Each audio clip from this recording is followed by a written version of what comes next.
Narcissistic family systems में victims तो बहुत होते हैं, लेकिन just because you are a victim इसका मतलब ये नहीं है कि आप स्केपगोट हैं। हो सकता है आप भी उसी सिस्टम के चट्टे बट्टे में अच्छी तरह से कंट्रीब्यूट कर रहे हो, ट्रॉमा बॉन्ड्स में हो और विक्टिमहुड स्टेट में हो। स्केपगोट वही इंसान होता है जो ट्रूथ स्पीकर, ट्रूथ सीकर और जो पूरी अकाउंटेबिलिटी लेने वाला इंसान होता है, जो फैमिली की एनर्जेटिक फ्रीक्वेंसी से अलग होता है और ये इंसान इतनी चीजों से जूझ रहा होता है जो उसका डायरेक्ट बैगेज है ही नहीं, जो उसने खुद के लिए क्रिएट किया ही नहीं है। But that is also because this is part of God's plan. और ये सब मैंने अच्छे से झेला है, ये सब मैंने डायरेक्ट एक्सपीरियंस किया है, एक्सपीरियंस ही नहीं किया, सिर्फ ब्रेक भी किया है। अगर आप किसी नार्सिसिस्टिक फैमिली सिस्टम में पले बड़े हैं, रह चुके हैं या फिर रहते हैं, तो ये टर्म स्केपगोट आपने बहुत ही बार सुना होगा, स्पेशली उस प्रोसेस के दौरान जब आप नार्सिसिस्टिक अब्यूज के बारे में पहले जानना शुरू कर रहे थे, नार्सिसिस्टिक फैमिली सिस्टम्स के बारे में जानकारी ले रहे थे। इस टर्म का इस्तेमाल मैंने भी अपने कई वीडियोस में किया है, लेकिन इसके ऊपर आज मैं थोड़ी सी और स्पेसिफिक क्लैरिटी डालूंगी उन लोगों के लिए जिन्हें इस टर्म के बारे में ज़्यादा नहीं पता या फिर पूरी तरह से क्लैरिटी नहीं है।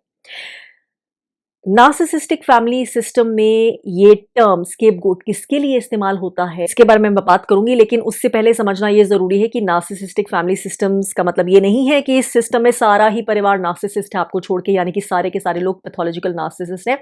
Pathological narcissist is a rare breed. अगर आपको उसके बारे में नहीं पता है और आप हर दूसरे इंसान को जो आपको पसंद नहीं है या जिसमें टॉक्सिक ट्रेट्स हैं उसको नार्सिसिस्ट बोलते फिरते हैं, तो you really need to stop doing that and you need to get educated about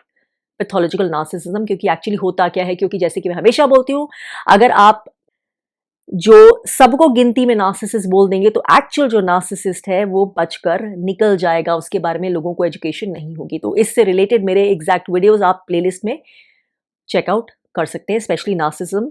2.0 में। आप क्विकली बता दूं, अगर आप मेरे 6 घंटे के deep inner work, shadow healing and spiritual ascension course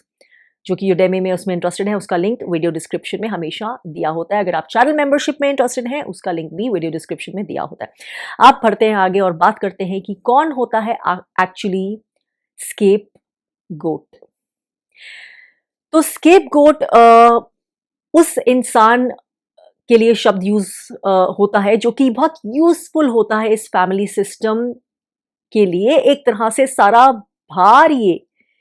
देखे लेकिन यूजुअली अनदेखे तरीकों में ये ही उठा रहा होता है, यानी कि गधा इसे ही बनाया गया होता है और इस बात का इसको खुद भी अंदाजा नहीं होता है, पता नहीं होता है। ऑफन ये चीज समझते समझते काफी साल लग जाते हैं इस इंसान को कि वो स्केप गोट है, और वो भी तब जबकि ये पूरी सेल्फ अवेयरनेस इनर वर्क की जर्नी पे कमिटेड होकर चलना शुरू कर दे तभी। तो नार्सिसिस्टिक फैमिली सिस्टम्स किस तरह के होते हैं? इसमें यूजुअली, जैसे कि मैंने कहा, इसका मतलब ये नहीं कि सारे नार्सिसिस्ट होते हैं। यूजुअली टॉप पे एक जना या 2 इंसान हो सकता है नार्सिसिस्ट हो, कवर्ट नार्सिसिस्ट अक्सर होते हैं, मैलिग्नेंट नार्सिसिस्ट भी हो सकते हैं टॉप पोजीशन, क्योंकि सारा पावर और कंट्रोल इन्हें चाहिए। इनके नीचे जो हायरार्की में लोग होते हैं वो हो सकता है वो भी नार्सिसिस्टिक ट्रेट्स कैरी करते हो या फिर वो दूसरे तरह के टॉक्सिक ट्रेट्स कैरी करते हो जो नार्सिसिस्टिक नहीं हो लेकिन बहुत तरह की अनहील्ड चीजें उनके अंदर दर्शाते हो। और ये लोग फ्लाइंग मंकीज भी हो सकते हैं। ये लोग एक्चुअली नार्सिसिस्टिक अब्यूज के खुद भी विक्टिम भी हो सकते हैं, लेकिन क्योंकि ये इतने डीपली अनहील्ड और इतने ज्यादा ट्रॉमा बॉन्ड्स में है नार्सिसिस्ट के साथ कि इनकी खुद की सेफ्टी, सिक्योरिटी, सस्टेनेंस और वैलिडेशन नार्सिसिस्ट की गुड बुक्स में रह के या फिर उसके साथ अपने वो जो हायरार्की पूरा सिस्टम बना है उसको बनाए रखने में ही निर्भर होता है इनका खुद का अस्तित्व भी। और ये सारी चीजें हैं जो मैं बहुत बार वीडियोस में बात कर चुकी हूं कि यही सारी चीजों की वजह से तो family system, narcissistic family system पनपता है, क्योंकि it takes way more than 1 person. एक नार्सिसिस्ट अकेले कुछ नहीं कर सकता है, एक पूरी फैमिली का सपोर्ट और सिस्टम वैलिडेशन उसके साथ होता है वो साइकिल ऑफ अब्यूज बनाए रखने के लिए। अब स्केपगोट ऐसा इंसान होता है जो यूजुअली पैदा होने से ही एक डिफरेंट वाइब्रेशन के साथ आता है अपने परिवार में। डिफरेंट एनर्जेटिक सिग्नेचर होता है बचपन से ही, वाइब्रेशन अलग होती है। ये इंसान यूजुअली बहुत इंट्यूटिव भी होता है, धीरे धीरे जैसे जैसे बढ़ता है, इसको इसकी इंट्यूशन, इसके इंट्यूटिव गिफ्ट्स, साइकिक गिफ्ट्स काफ़ी होते हैं। ये इंसान एक प्योर हार्ट वाला होता है, एक क्लियर हार्ट वाला इंसान। तो यहाँ पे भी मुझे ये पॉइंट आउट करना ज़रूरी है कि नार्सिसिस्टिक फैमिली सिस्टम में विक्टिम्स तो बहुत सारे होते हैं। मैं बोलूँगी सारे विक्टिम्स ही होते हैं। जो अपने आप को हील नहीं करना चाहता है और नार्सिसिस्ट के साथ बंधन में खुश है, नार्सिसिस्ट का कंट्रोल बनाए रखना चाहता है, क्योंकि चाहे उसको भी उससे फ़ायदा मिलता है, कंट्रोल मिलता है, ब्राउनीज़ मिलते हैं या फिर कुछ और वैलिडेशन मिलती है तो वो भी विक्टिम ही ना, चाहे वो टॉक्सिक खुद भी है या नहीं है, लेकिन विक्टिम वो भी है। तो सारे के सारे जो नार्सिसिस्टिक सिस्टम में नार्सिसिस्ट के नीचे हैं, वो सारे ही स्केपगोट्स नहीं होते। स्केपगोट सिर्फ ये ऐसा ही एक इंसान होता है जो इंसान ट्रूथ देख पाता है, क्षमता रखता है बहुत जल्दी से, अर्ली ऑन से वो भेद पाता है, चीजों की एनर्जी पढ़ पाता है, रूम्स की, लोगों की, सिचुएशंस की, सर्कमस्टांसेस की एनर्जी पढ़ पाता है। Energy reader, strong intuition, sensing. तो ये सारी चीजें वो बहुत जल्दी, वो क्वेश्चंस उसके दिमाग में आने लगते हैं जो अक्सर बाकी लोगों के दिमाग में नहीं आते, या आते भी हैं तो उस पर उतना गौर नहीं करते, उनकी इंपॉर्टेंस की लिस्ट में वो चीज़ें नहीं आती हैं, क्योंकि उनको सिस्टम को तोड़ना नहीं है, उनको सिस्टम को बनाए रखना है। इस इंसान को सबसे ज़्यादा तकलीफ होती है कि ये ऐसा क्यों है, ये तो अनजस्ट है, ये तो अनफेयर है, ये तो अनरीजनेबल है, ये तो इलॉजिकल है। वो क्वेश्चंस उसके दिमाग में, जहन में आते हैं, वो क्वेश्चन सामने भी रखने की कोशिश करता है, depending upon their own personality types. Truth वो लेके चलता है जो गॉड से अलाइनमेंट की वजह से आता है। वो ट्रूथ से जो चीजें अलाइन नहीं होती उसको बहुत कष्ट देती है, उसके अंदर सवाल आते हैं, और इस सवालों की वजह से, ये सारी चीजों की वजह से, उसकी एनर्जेटिक फ्रीक्वेंसी उसको जब नहीं भी पता होता है, बाकी सारे लोगों को सेंस होता है कि यहाँ पे डिफरेंस है, and as a result of which बहुत अर्ली ऑन, इससे पहले कि इस इंसान को भी समझ आए, पता चले, उस पे अटैक्स शुरू हो जाते हैं। एंड अटैक का मतलब मेरा ये है, verbal attacks, manipulation attacks, covered तरह से attacks, direct attacks, indirect attacks, again depending on the personality of the person, वो तो होते ही हैं। जैसे for example for someone like me, it's not very easy कि मुझे डायरेक्टली कोई सामने आके मुझे मैनिपुलेट करे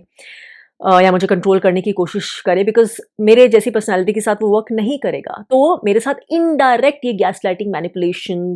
ये वाले डबल फेस्ड अटेम्प्ट्स बहुत हुए हैं पूरी जिंदगी। तो ऐसे तो वो करेंगे ही, वो बेसिकली ये चीजें करेंगे, लेकिन एक एनर्जेटिक कॉन्फ्लिक्ट होता है। तो दीज आर स्पिरिचुअल अटैक्स। जब कोई किसी जो लाइट में है इंसान, या जो ट्रूथ स्पीकर है, ट्रूथ सीकर है, उसको रोकने की कोशिश करता है, उसकी वाइब्रेशन सबसे अलग है, तो बाकी सब जनों को कुछ उससे, उसके चाहते या ना चाहते हुए भी उनको कुछ कॉन्फ्लिक्ट फील होता है, उनको एक्सपोज्ड फील होता है, उनको एक इंटिमिडेशन भी होती है, डर भी होता है, या उनको कुछ उसके लिए डिसलाइक होती है। डिपेंड करता है फैमिली के कुछ लोगों में, किसी को उससे हो सकता है कोई रीजन नहीं हो, बस they just dislike this person, क्योंकि वाइब्रेशन नहीं मिलती ना, तो एनर्जी तो बिना कहे ही बहुत कुछ व्यक्त कर देती है, तो कोई रीजन नहीं हो ऑब्वियस कारण, लेकिन just because energetic frequency match नहीं है, तो इस जने को बहुत सारे डिसलाइक मिलता है। होता क्या है इस फैमिली सिस्टम में, क्योंकि इतना डिसफंक्शनल है, इतने सारे इनजस्टिसेस हो रहे होते हैं, इतने सारे कंट्रोल और मैनिपुलेशन के सिस्टम पे फैमिली सिस्टम चल रहा होता है, कि बहुत कुछ ये स्केपगोट बड़ा यूजफुल होता है, क्योंकि उसके ऊपर बहुत कुछ प्रोजेक्ट कर दिया जाता है एक अकेले इंसान पे, क्योंकि ये डिफरेंट है ना। Birds of the same feather flock together, आपने सुना होगा, अंग्रेजी में मुहावरा है, कहावत है, एक जैसे पंछी इकट्ठे उड़ते हैं, तो ये पंछी अलग है, तो ये सारे झुंड बन जाते हैं, एक टैसिट, एक अनकहा भी एक तरह से अंडरस्टैंडिंग हो जाती है कि हम तो एक जैसे। इसके ऊपर बहुत सारी चीजें लदने लग जाती, कुछ फैमिली में कॉन्फ्लिक्ट हुआ, कुछ प्रॉब्लम हुई, कुछ ऐसी चीज हुई जिसमें नार्सिसिस्ट या बाकी के टॉक्सिक लोगों ने कुछ गलत किया है, वो सामने आ सकता है। तो क्या करो, इस जने को इस पे अटेंशन डाल दो, इस पे प्रोजेक्शन कर दो, इसका कुछ लेना देना नहीं है तो इसको इन्वॉल्व कर दो, इसको पिक्चर में डाल दो, इसको स्पॉटलाइट में डाल दो। तो इसको बोलते हैं स्केपगोट बनाना। बर्डन जो है वो उसके ऊपर सारा डाल दो, लाद दो। अपने जितने अनहील्ड ट्रॉमास हैं इन सब के झुंड के, अनहील्ड ट्रॉमास, उनकी लाइंग, उनकी चीटिंग, उनके शैडो सेल्स, उनके अंदर से repressed anger, passive aggression, rage against जो जो वो नहीं कर पाए लाइफ में, या जो जो उनके साथ अनजस्ट हुआ, या जो अपने परिवार में पलते हुए उन्होंने इनजस्टिस देखा है, जो जो चीजें वो सामने से वो खुद बोलने की या हील करने की या पॉइंट आउट करने की हिम्मत नहीं रखते हैं, क्योंकि उनको लगता है हमें तो अब इसी में जीना मरना है, हीलिंग हो सकती है तो ख्याल भी नहीं आता। तो वो सबका जो एनर्जी होती है ना, अनहील्ड डार्कनेस, एंगर, रेज, अपनी सेल्फ प्रोटेक्शन, जैसे मैंने बोला था ना, कावर्ड इंसान जो होता है वो अपने आप को प्रोटेक्ट करने के लिए दूसरे को बेच देता है, तो ये स्केपगोट को बेचा जाता है, स्केपगोट को ट्रेड ऑफ किया जाता है, स्केपगोट की बलि चढ़ाई जाती है, स्केपगोट का ट्रेड वो सब किया जाता है। स्केपगोट वो इंसान होता है जो बड़े होते होते ये सब जो ट्रॉमास उसके खुद के थे भी नहीं, जो शैडोज उसकी खुद की हैं भी नहीं, वो एंसेस्ट्रल लीनेज से जो आ रही हैं और इस वक्त जो लोग हैं उनके अंदर भी हैं,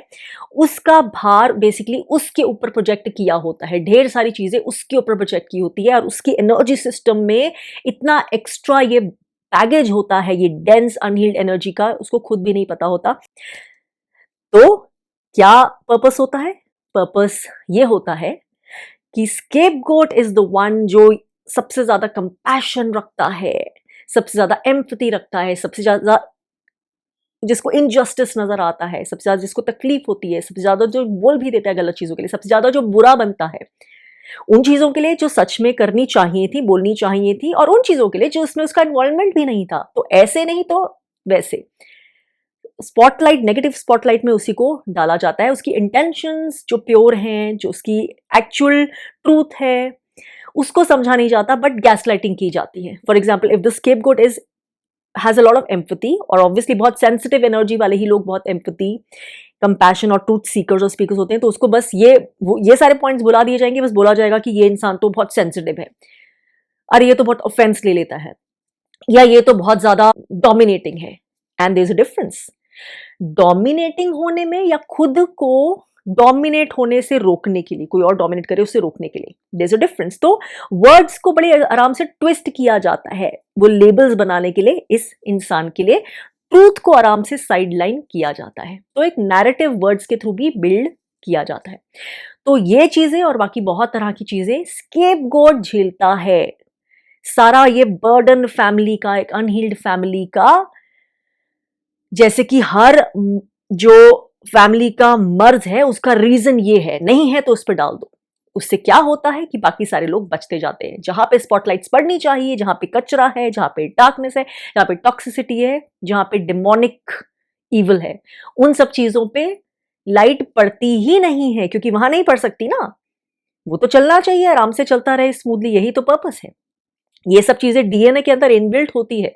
बहुत सारे लोगों को पता नहीं होता कि ये चीजें एक्चुअली कर रहे हैं, अनलेस जो एक्चुअली